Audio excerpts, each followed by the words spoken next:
সুপ্রিয় শিক্ষার্থী বন্ধুরা, ইউটিউব চ্যানেল পলাশ একাডেমিতে সকলকে স্বাগতম। আমি আজ তোমাদের সাথে আলোচনা করব অনুচ্ছেদ স্বাধীনতা দিবস নিয়ে। স্বাধীনতা দিবস বাংলাদেশের মানুষের জন্য একটি অত্যন্ত গুরুত্বপূর্ণ ও গৌরবের দিন। প্রতি বছর 26শে মার্চ সারা দেশে স্বাধীনতা দিবস পালিত হয়। 1971 সালের এই দিনে জাতির পিতা বঙ্গবন্ধু শেখ মুজিবুর রহমান বাংলার স্বাধীনতা ঘোষণা দেন।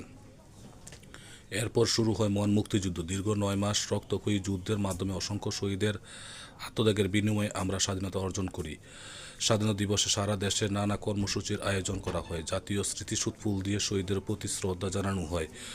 সরকারি ও বেসরকারি ভবনে জাতীয় পতাকা উত্তোলন করা হয়। স্কুল, কলেজ ও বিভিন্ন প্রতিষ্ঠানে আলোচনা সভা ও সাংস্কৃতিক অনুষ্ঠান এবং ক্রীড়া প্রতিযোগিতার আয়োজন করা হয়। টেলিভিশন ও রেডিও বিশেষ অনুষ্ঠান প্রচার করা হয়। এই দিনে আমাদের দেশের ইতিহাস ও মুক্তিযুদ্ধের কথা স্মরণ করিয়ে দেয়। স্বাধীনতা দিবস আমাদের মনে দেশপ্রেমে জাগিয়ে তোলে এবং দেশের কল্যাণে কাজ করার অনুপ্রেরণা দেশ। আমরা সবাই দেশকে ভালোবাসবো এবং একজন